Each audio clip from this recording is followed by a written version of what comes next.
En España hay 5 millones de personas que no pueden calentar sus hogares o a los que les cuesta mucho hacerlo. Así lo han calculado en sus estudios varias ONGs. Para luchar contra la pobreza energética, la Generalitat de Cataluña prohibió que se cortara el suministro eléctrico durante los meses de invierno, pero el gobierno recurrió al Tribunal Constitucional por invadir sus competencias y este le dio la razón. Mientras tanto, muchas personas necesitadas siguen dependiendo de las linternas y las velas para poder iluminar sus hogares.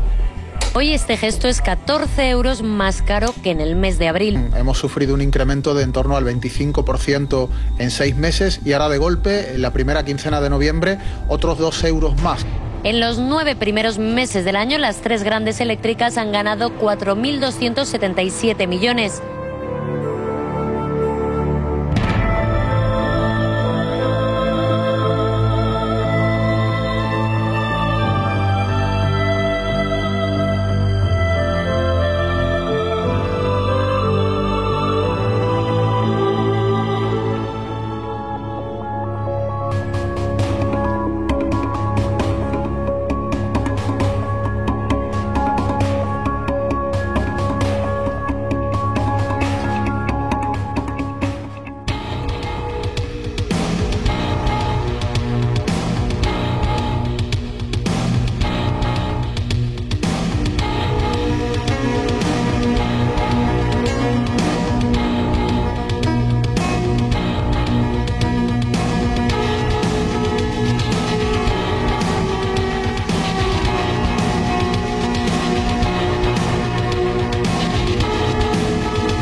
What's going on with all of this talk about agreements in Paris, the temperatures going up?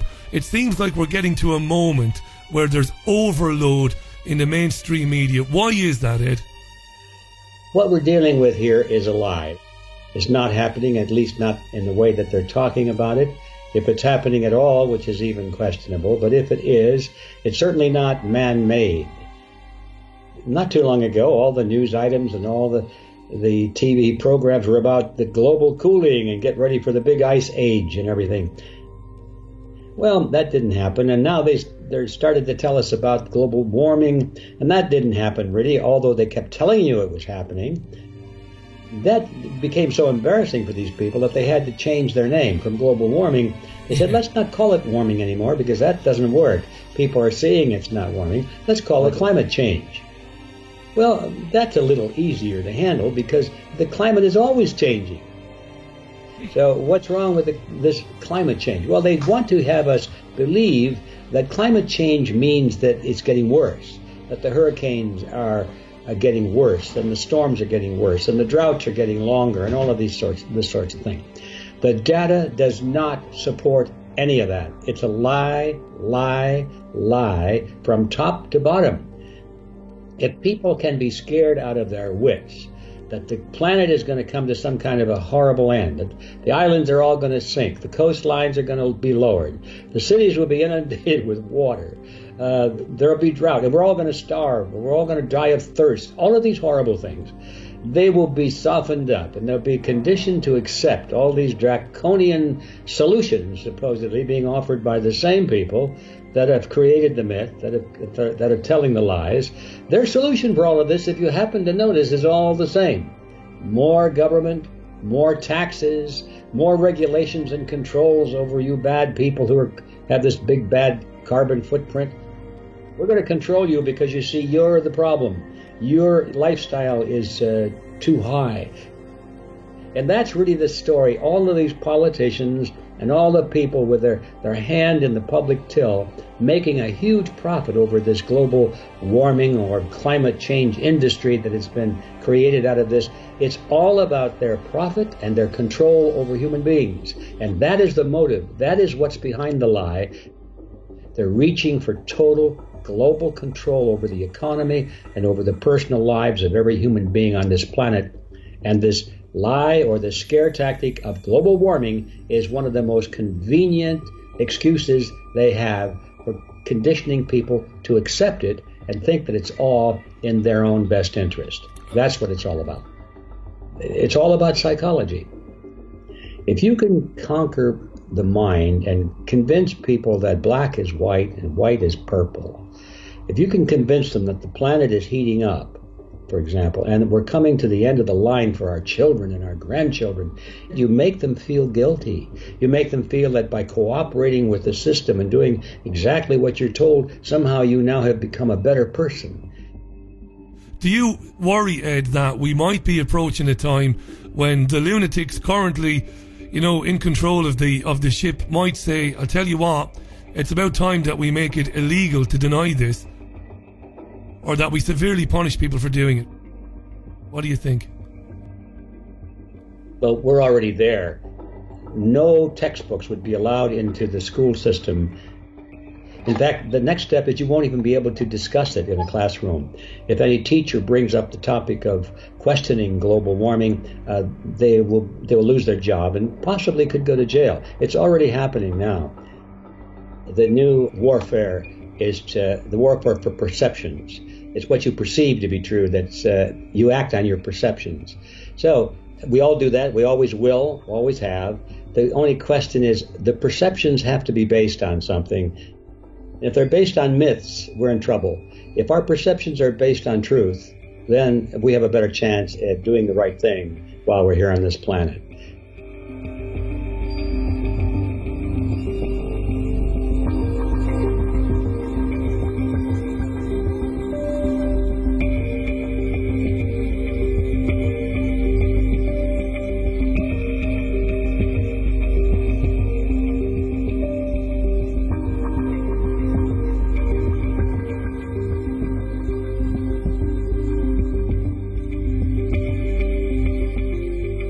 The climate has been constantly changing since the Earth was formed 4.6 billion years ago.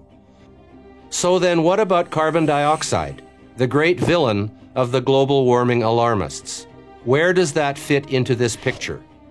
Not as neatly as you might think. Temperatures and carbon dioxide levels do not show a strong correlation. In fact, over very long time spans, periods of hundreds of millions of years, they are often completely out of sync with one another. But we do know there are many more factors in play than simply the concentration of CO2 in the atmosphere.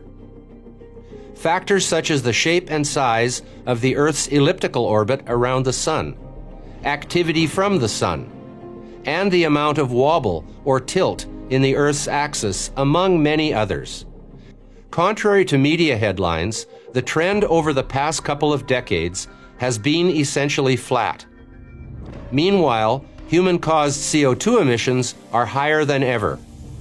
About 25% of all the CO2 emissions from human sources have occurred during this period of no net warming. So what are we in for next? Will the temperature resume an upward trend? Will it remain flat for a lengthy period? Or will it begin to drop? No one knows, not even the biggest, fastest computers. Predicting the climate, one of the most complex systems on Earth, with thousands of inputs, many of which we don't understand, isn't an exact science or anything close to it. Maybe it's just a tad arrogant to suggest that we can predict the weather or the climate or just about anything 60 years from now. The science is not settled, The debate is not over. The climate is always changing, it always has, and it always will.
In terms of the demonization of the Syrian army and government, this is all part of the process of trying to convince the Western public to back, Western administrations in supporting groups like the White Helmets, which pretend to be Syrian rescuers, but which have received over $20 million from the U.S., $20 million from the U.K., and $60 million, together from various EU states.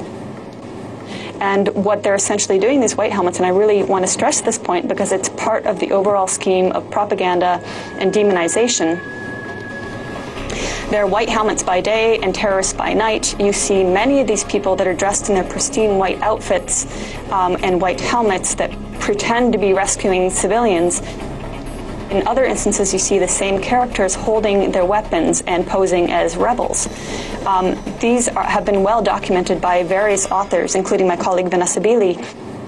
And, this is the scandalous hypocrisy of the West. Not only has the West been funding and training and arming terrorists to go into Syria and to behead and slaughter Syrian civilians, but now the West wants to award the White Helmets with the Nobel Peace Prize. And this, again, is a group of terrorists that operates solely in terrorist districts of Idlib and eastern Aleppo. And they have been known to pose with the dead bodies of Syrian soldiers. They are not neutral, they are not impartial, but they are surely a tool of propaganda and regime change. Back to the bigger picture is not about Syrian security, because if it was, then the West and the Gulf, let's just stick with the West, would have to respect the fact that the Syrian people have chosen their government. Even if they want political change in the future, right now they want the current government they have, they want security, they want an end to the West and Gulf and Israel and Turkey sending terrorists in to murder them. They want stability, they want an end of the sanctions that is suffocating them. And they don't want Western intervention, and they above all do not want a no-fly zone. And if you watch corporate media now, you'll see that this is what the White Helmets are calling for. This is what so-called unarmed civilians, unnamed activists in eastern Aleppo are calling for. And we've seen what a no-fly zone does to countries. When they no-fly zoned Libya, it was the beginning of the end of Libya, and Syrians do not want that. Aside from that, I've been to Aleppo twice. I've spoken with the Aleppo Medical Association, which was established back in 1959. So it's not one of these new organizations that's solely operating for propaganda purposes. And they have told me they have over 4,160 registered doctors, including 800 specialists. So bear in mind, when you read in the corporate media, last pediatrician, last doctor in Aleppo, this is a scam. This is designed to make you think that the Syrian government is killing people. Yes, there are strikes on eastern Aleppo because it is a hotbed of terrorism. And again, if viewers would think, what would America do if there was an act of terrorism in a state of America, you can bet that police, security forces, special forces would surround that area and eliminate the terrorism. So please don't be hypocritical when you look at the situation in Syria, where there is terrorism, and when actually the Syrian government and army are dealing with it in the most humane way possible, in that they've opened corridors, humanitarian corridors, to enable civilians to flee. And when they do flee to western Aleppo, they're given health care and emergency services and shelter. However, on many instances when they try to flee, they're gunned down by the terrorists that are preventing them from fleeing. So really there's a lot of propaganda that people maybe aren't aware that is going on in Aleppo, but it's not the black and white picture that the Syrians and the Russians are slaughtering civilians. It's the opposite. But you have to look to find this information.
Desde el Centro de Reconciliación de Rusia para Siria se destaca sobre todo la idea de que este ataque fue perpetrado de manera intencionada, ya que los responsables conocían perfectamente las coordenadas y la localización de esta infraestructura sanitaria rusa.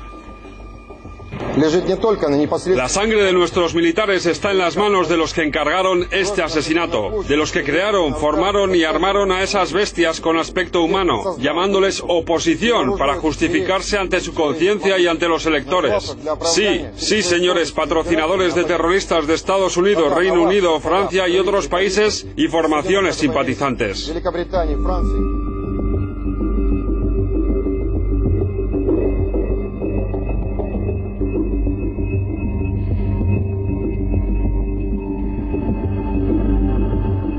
Now, the big question is, will Donald Trump have more control of his own team?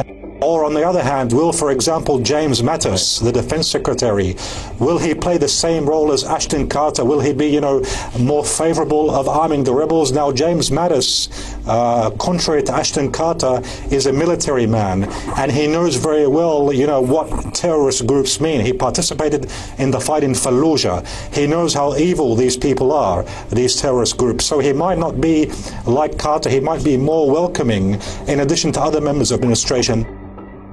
That being said, however, James Mattis is considered to be very hostile towards Iran. Many other people in Trump's administration, like Vice President Pence, Pence is very close to Israel as well.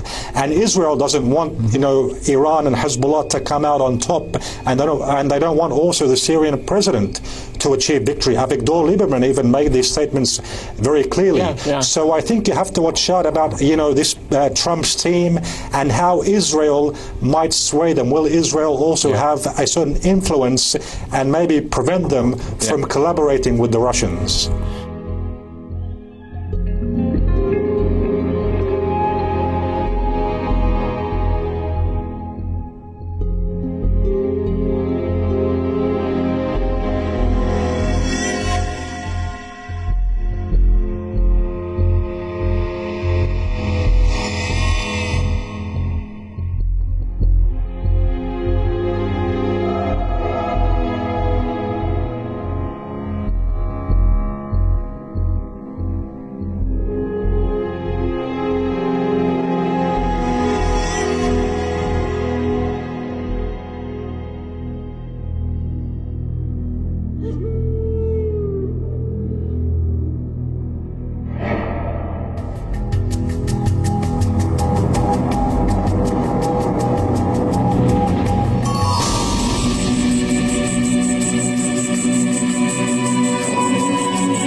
tendency is to correct for the, I won't call them elites, I'll call them patriarchs, these boring old patriarchs, David Rockefeller, George Bush Sr., I don't know, someone include George Soros in there. The ones who think that America is their property to do with as they please, to make their world one world order, globalized nightmare. And they were losing in every part of the world over the last 8 years with the Obama soft cop strategy, as it started out to be, the peace president, the president of change, and so on. But the result of the Obama policy didn't have the effect of crippling Putin's Russia and bringing it to its knees with the sanctions and everything. It had the effect of strengthening Russia by having Russia go to the east, go toward China in a deeper way than ever before in Russian history. Look at a map of Eurasia, you're creating what I call a golden triangle, because you're linking Tehran, the capital of Iran, with Beijing, the capital of China, with Moscow, the capital of the Russian Federation, and creating, with the infrastructure of these railroads, you're creating, for the first time in history, an interlinked economic space that has more population, that has more highly skilled manpower, that has more scientific and industrial engineers and technicians than any place on the planet, including the United States, including Western Europe. So these patriarchs, if they look at a geopolitical map of their power, they're losing it everywhere. Something had to change. So the change, the so-called Plan D, as I call it, is called Donald Trump. Donald Trump is an actor. He's a television actor, Showtime. He's got the energy to rally Americans for war in maybe 2-3 years, maybe less. Let's see. The script is brilliant. They know exactly what the mood of the public is, what Americans are upset about, the loss of jobs to China.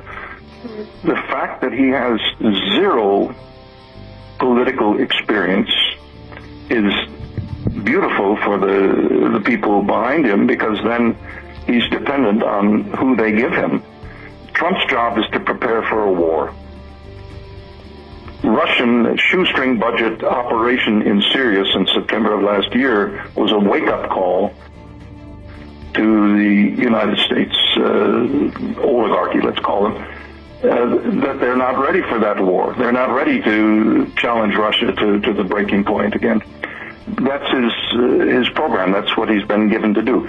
He will rebuild the resources of the United States to make such a war. That may take 2, 3, 4 years. And in the meantime, people may think, oh, finally we're, coming to better times with the economy again, jobs in the defense industry at least. But in the end, Donald Trump is not about to roll back the military-industrial complex of the United States, far from it. Donald Trump is not about to make peace with the rest of the world and stop interfering in their internal affairs with color revolutions and so forth, far from it.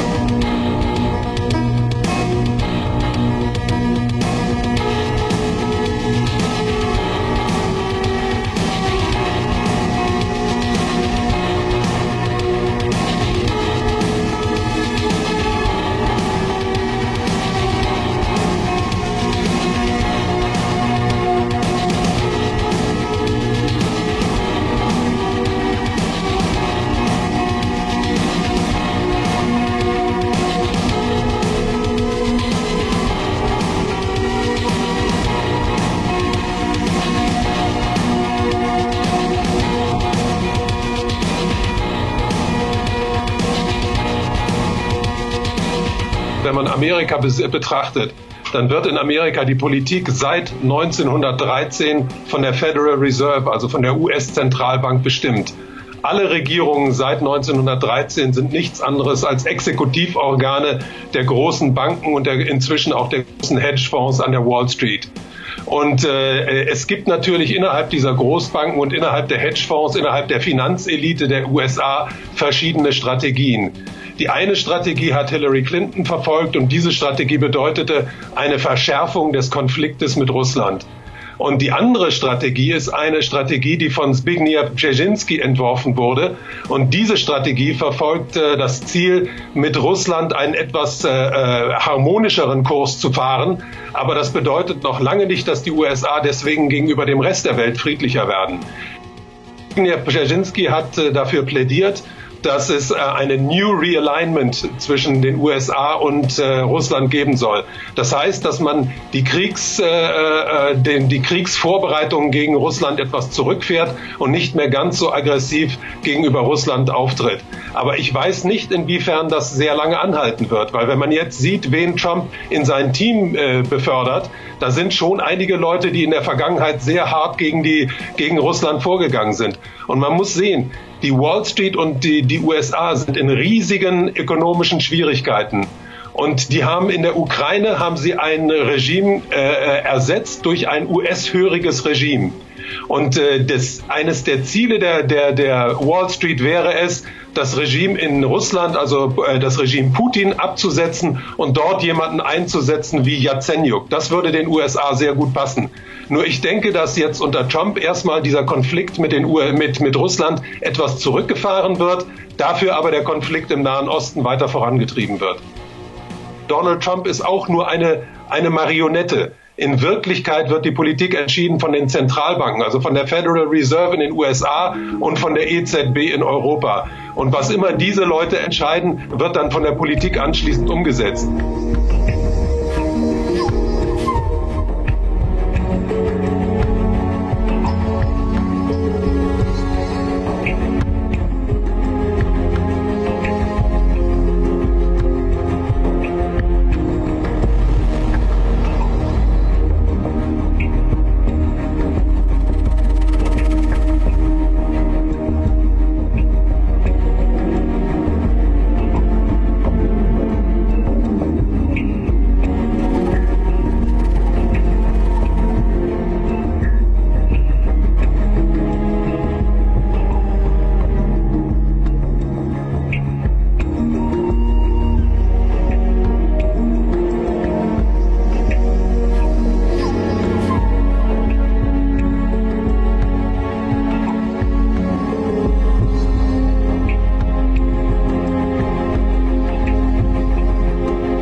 This is the center of an empire whose power is represented in this extraordinary world map of American military bases.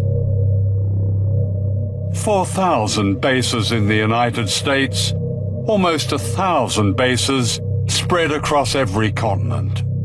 The bases that we have around the world, hidden in plain sight, are the real territory of our empire. But at the same time, we maintain independent governments in Japan or South Korea or Germany. They don't have autonomy when it comes to foreign policy. So it's a very sophisticated and effective system. And the beauty of this system is that most people pay no attention to it at all. They think it's just a natural occurrence to have 50,000 American troops in Japan. Many of these bases have been set up to combat China's worldwide economic influence. From these bases, the United States operates a secret army in 147 countries. The winner of the Nobel Peace Prize, President Barack Obama, has committed to trillions of dollars to our nuclear arsenal. He's committing trillions of future dollars to war in space. And we need an enemy for all this money, and China's the perfect enemy. You've written that airstrikes and naval blockades have a role to play in punishing China. You've described the need for sea mines. You've described the need for special forces, U.S. special forces, and missiles placed in islands. This sounds like a preparation for war. What the United States is doing, again, is responding to provocative behavior on the part of China. And just as we did in the Cold War, the idea was to have a position of military strength such that your adversaries were not tempted to act in aggressive ways or try and employ coercion to get their way. In 2015, the U.S. Navy rehearsed a blockade that would cut China's lifelines of oil and trade and raw materials. The danger of confrontation grows by the day. Our operations and our presence, first of all, is warmly welcomed by the vast majority of the coastal states. But secondly, is fully accepted by the Chinese. Excuse me, is it fully accepted? Chinese My impression leaders, is that they're scared. And this is what they're scared of. A noose of bases right around China. Missiles, bombers, drones, warships. A provocation of war. The United States has gotten into a situation where there's a lot of military, saber rattling, and it's really being orchestrated from the top. Where are we going to stop this process before it starts a war? And then if the war starts, where does that end?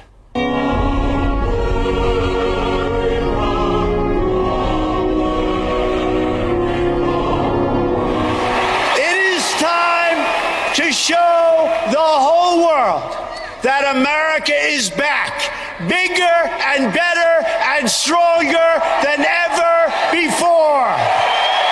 We can't continue to allow China to rape our country, and that's what they're doing. It's the greatest theft in the history of the world. The new president, Donald Trump, has a problem with China. The urgent question now is, will Trump continue with the provocations revealed in this film and take us all to the edge of war?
De manifestantes chocó con la policía en Brasilia el martes, luego de que el Senado brasileño aprobó una reforma que congela el gasto público por 20 años.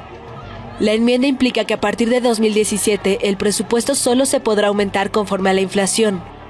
La iniciativa es parte de las impopulares medidas de austeridad del presidente Michel Temer. Los inconformes afirman que la iniciativa perjudicará aún más a los servicios de salud y la educación.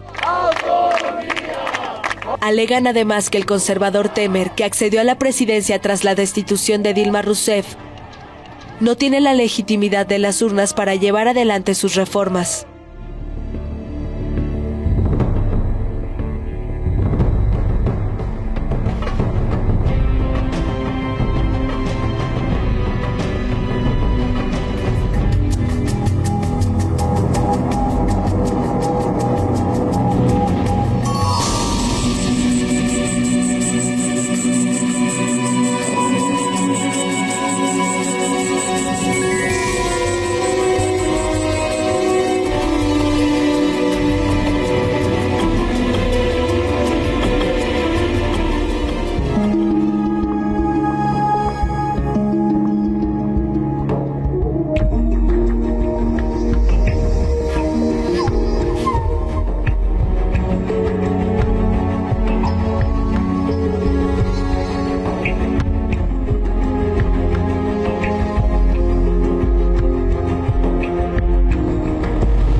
esta noticia ha impactado a la comunidad internacional, pero existe una gran parte de la población que opinan que Fidel Castro no murió esta semana, sino que más bien este líder político llevaba muerto hace varios años y que sus apariciones públicas eran una farsa para mantener el control de su país. Cuando Fidel Castro abandonó el poder en el 2006, comenzaron a surgir rumores que esto se debía no solamente a su poca salud o condición física, sino que algunos detractores afirmaban que Fidel Castro realmente había muerto y que la persona que a veces salía en público era simplemente un doble, puesto en ese lugar para que el país de Cuba se mantuviera en calma. Como sabemos, muchos de los mandatarios en el mundo suelen utilizar dobles para confundir a sus enemigos y evitar ser asesinados. ¿No sería ilógico el pensar que Fidel Castro contrataría a personas para ser sus dobles, pues intentó más de 600 veces asesinarlo?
Usted habla de una forma con extraordinario detalle sobre los lujos de Fidel Castro y habla de Cayo Piedra. ¿Qué es Cayo Piedra para la gente que no sabe?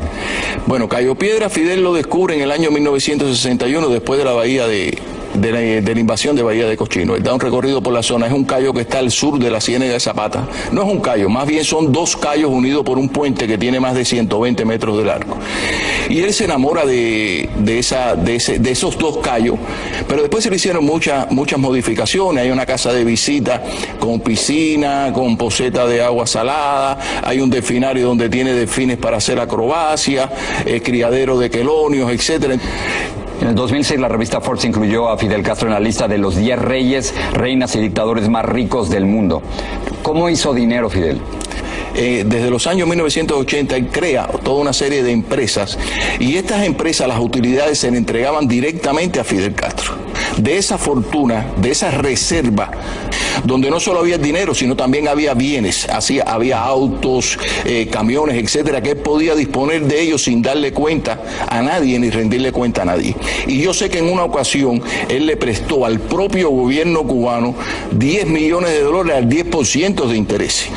Hubo una conversación entre el ministro de Interior y Fidel a través de unos audífonos. ¿O sea, Abrantes? Ajá, Abrantes. A través de unos audífonos que están los micrófonos dentro del despacho de Fidel, que Abrantes le estaba rindiendo cuenta a Fidel sobre la droga. Quiere decir que Fidel Castro estaba involucrado en el negocio de la droga. Exacto. Yo hasta ese momento creía ciegamente Fidel. Para mí Fidel era lo más grande que existía. En ese momento a mí todo eso se me desbarató. En primer lugar me sentí utilizado y me sentí engañado. Fidel en ese momento públicamente se caía de espalda diciendo que el gobierno cubano no tenía nada que ver con la droga y que esa era una maniobra del imperialismo. Y yo había comprobado que era Fidel el que estaba dirigiendo el narcotráfico.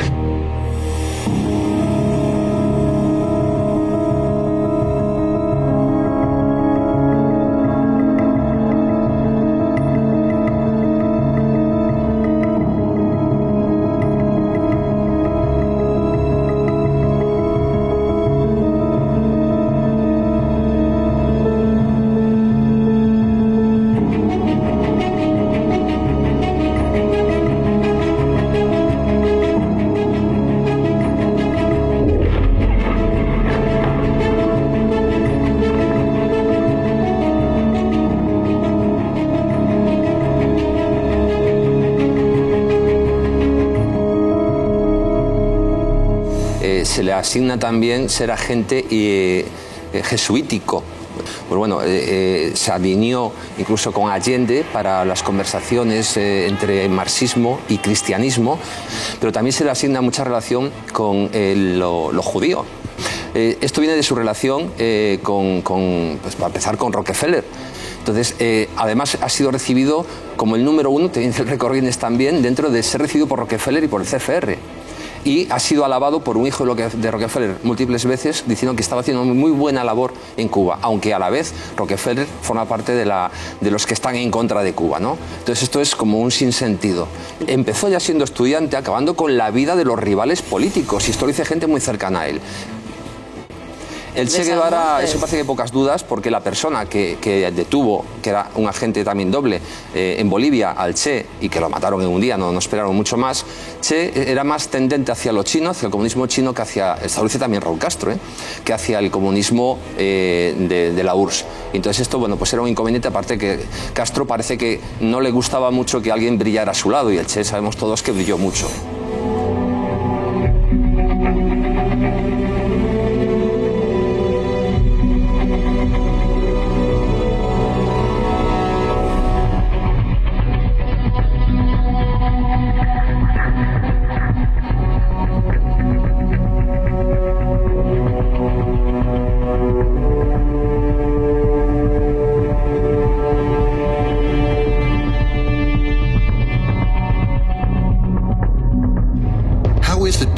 That the CIA, which has shown a great ability in assassinating leaders all around the world, proved to be so inept in its alleged attempts at assassinating Fidel Castro.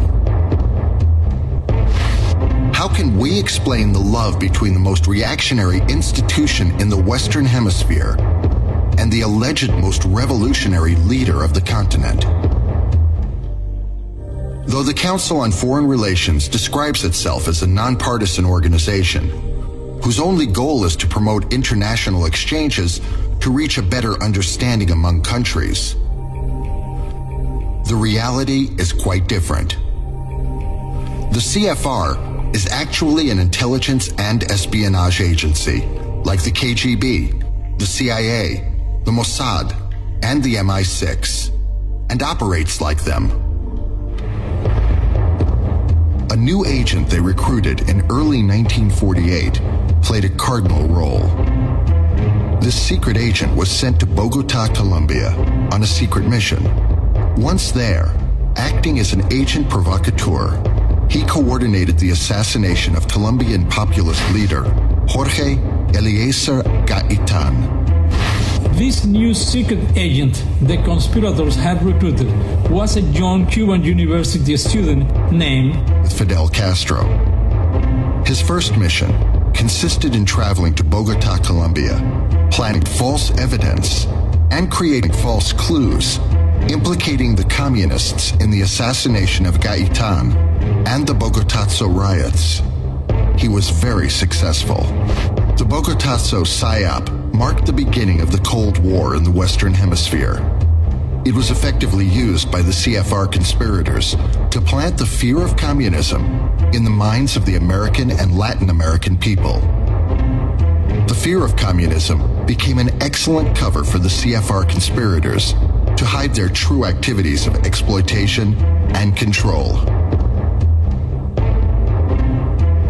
Since then, Fidel Castro has never stopped working for his CFR masters.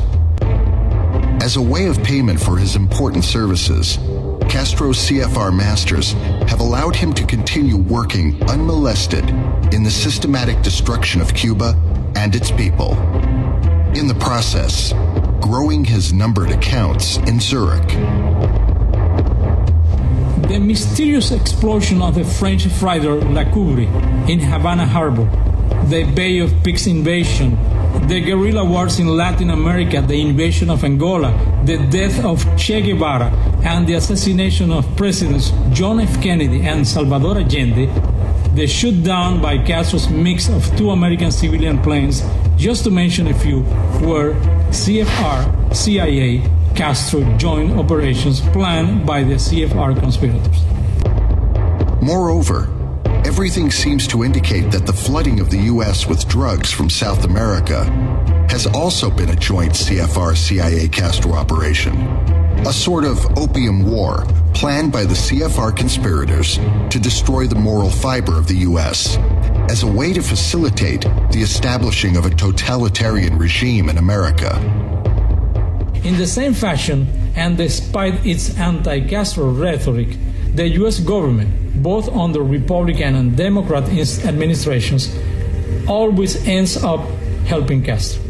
The U.S. embargo on Cuba is perhaps the most obvious example.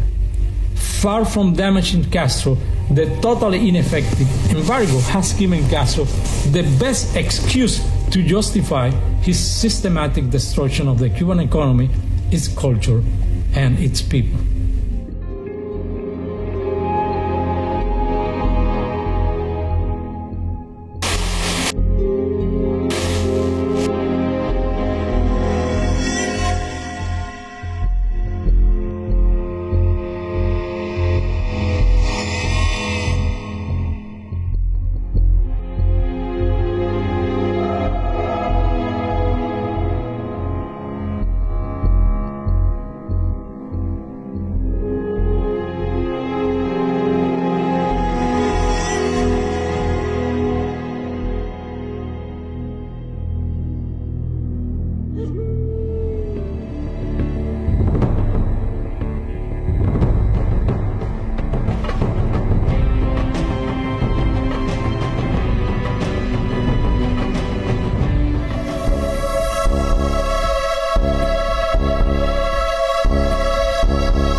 Mars issue is something which, of course, challenges those basically holding the purse strings on the drip feed of technology to us.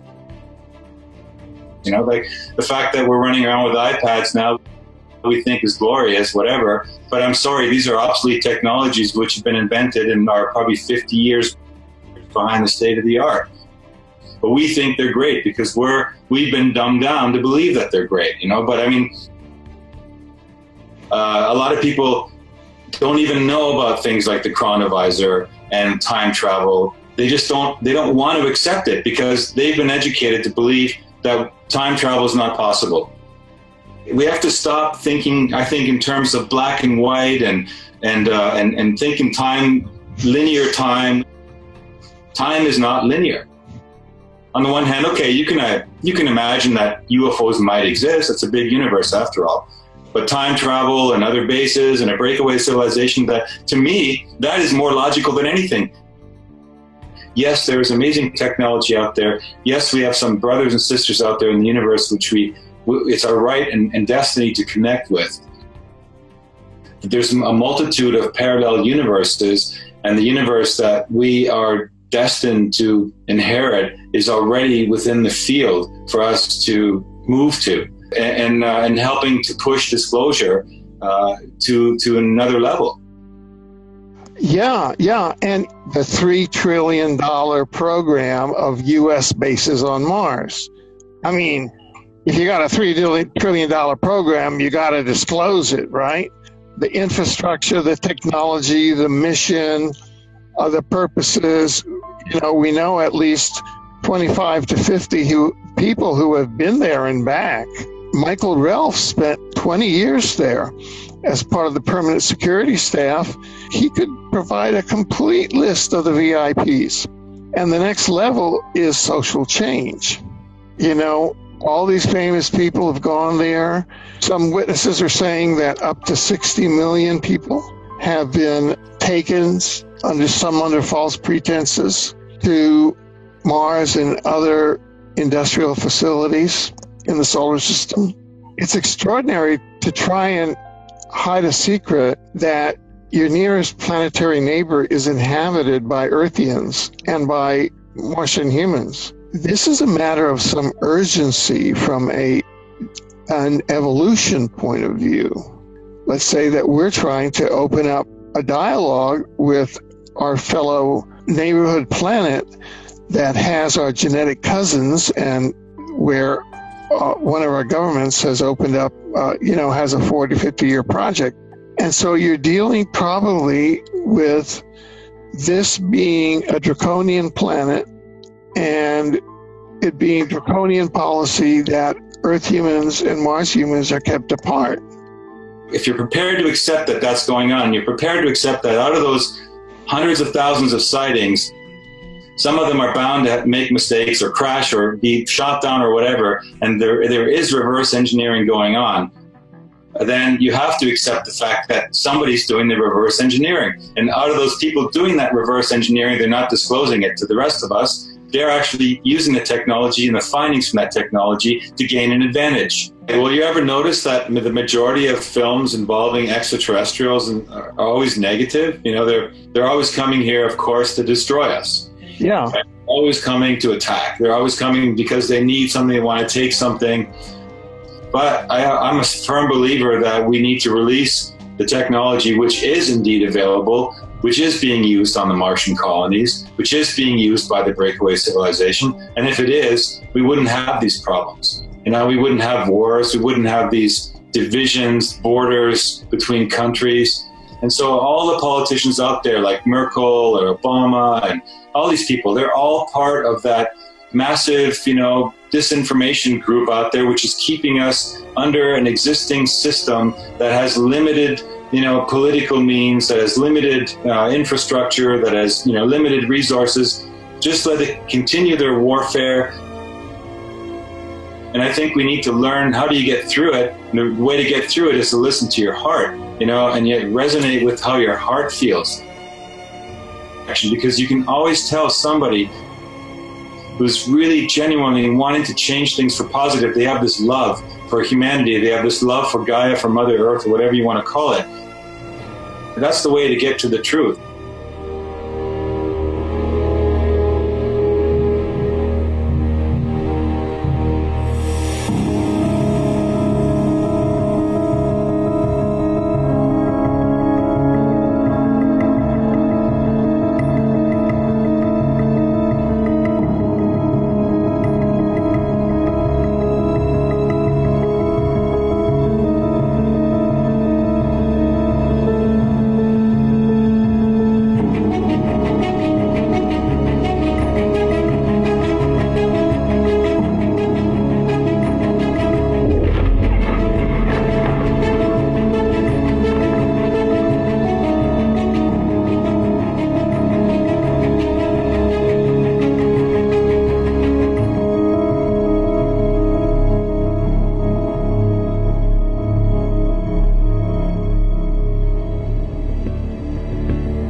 dans l'univers, tout est dual.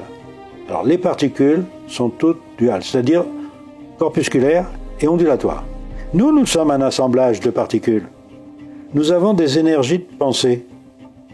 Notre temps est une succession de temps perceptibles séparés par des temps imperceptibles. Ces temps imperceptibles, imaginez que vous puissiez les utiliser avec une autre observation, un autre temps d'observation. Alors là, on rentre dans un principe physique connu, qui est le principe d'Heisenberg, à savoir que dans un temps nul, je peux bénéficier d'une énergie infinie. On le sait pour les particules, ça pourrait s'étendre à l'observateur que nous sommes. Regardez une chose, c'est que cette loi du dédoublement des temps était enseignée du temps de Platon. Par exemple, vous avez une phrase célèbre de Platon. Il faut être celui qui est, celui qui était, celui qui sera, pour être celui qui est. Alors, vous voyez bien qu'il y a 3 temps. 3 temps, être celui qui était, celui qui est, celui qui sera. Mais dites vrai, vous êtes dans les 3 temps en même temps. C'est-à-dire que être dans le passé, être dans le futur, c'est être en même temps dans le présent. Vous voyez que cette notion de passé, présent, futur, c'est une histoire de mémoire. En fait, la mémoire que vous avez, c'est toujours la mémoire d'un futur possible, que vous avez fabriqué. Comment? Par une pensée. Comment je peux aller d'un temps perceptible dans un temps imperceptible? Il y a une autre loi physique qui est le principe de Langevin. C'est que si je vais à une vitesse proche de la vitesse de la lumière, je ne vieillis pas de la même façon que celui qui reste immobile. Donc la différence de vitesse crée une différence de temps. Or, nous avons, nous, un corps dual, c'est-à-dire que nous avons un corps physique que nous connaissons, un corps énergétique qui dédouble ce corps physique, qui en fait informe ce corps physique, et c'est lui qui va chercher l'information. Et cette information, il peut aller la chercher à une vitesse super lumineuse. Maintenant, c'est admis en science, les vitesses d'intrication, les vitesses super lumineuses. Et allant chercher l'information dans un temps complètement différent, il peut prendre le temps de connaître des tas de choses. Il revient en moi. Ce corps énergétique, c'est moi, hein, c'est pas un double, hein, c'est moi, et donne à mon corps physique toutes les informations nécessaires que je décode, moi, ici, dans ma vie, et ça me pousse à faire des tas de choses. Donc je vais d'une réalité dans une autre réalité temporelle. Le problème, c'est que chaque fois que je pense quelque chose, je fabrique ce potentiel. Ce potentiel, je ne suis pas obligé de le vivre, mais il appartient à tout le monde. C'est-à-dire qu'en fait, je peux fabriquer des potentiels pour n'importe qui. Et je deviens responsable de celui qui va utiliser mon potentiel pour vivre. Donc vous voyez qu'il y a une loi physique très très importante. Je dis bien une loi physique très importante. Ne pense pas à faire à autrui ce que tu ne voudrais pas qu'autrui pense à te faire. Puisque tu fabriques un potentiel désagréable, si quelqu'un prend ce potentiel, il va avoir une vie désagréable et c'est toi qui en es responsable. Si vous fabriquez un futur dangereux, vous fabriquez quoi? Par exemple, fabriquer de la violence. J'apprends à tuer en jeu vidéo. Je fabrique le meurtre dans le futur. Et puis après, il y a quelqu'un qui actualise ça dans sa vie, il va tuer. Et vous dites, c'est un meurtrier. Et vous, avec votre jeu vidéo, qu'est-ce que vous avez fait? Vous avez fabriqué le futur. Si vous ne l'aviez pas fabriqué, il n'aurait pas pu l'utiliser. Car si ça se trouve, il n'y avait pas pensé avant. Donc c'est votre pensée qui a entraîné ce potentiel, qui a fait que quelqu'un l'utilise. Dans ce système de dédoublement, quand vous venez vous incarner sur Terre, la naissance, c'est une mort dans un autre temps. Et quand vous allez mourir, c'est une naissance dans cet autre temps. En fait, vous vivez dans une ouverture temporelle de vous-même. Il faut apprendre à fabriquer un futur sans avoir de responsabilité dans ce futur vis-à-vis des autres. Notre but sur Terre est de n'avoir aucune responsabilité dans ce futur, de façon que les gens qui vivent sur Terre aient la meilleure vie possible. Le futur est à la mesure de pensée de l'humanité. Regardez ce que l'homme pense, c'est son futur. Si vous pensez de travers, vous fabriquez un potentiel de travers que vous pourrez utiliser. Si vous pensez des choses valables, que n'importe qui peut utiliser sans problème, alors vous pensez à faire à autrui ce que vous aimeriez qu'autrui pense à vous faire. Et de ce fait, vous n'avez aucune responsabilité dans la vie des gens, dans le malheur des gens. Par contre, vous avez peut-être une responsabilité dans le bonheur des gens, si ce que vous fabriquez permet de mieux vivre.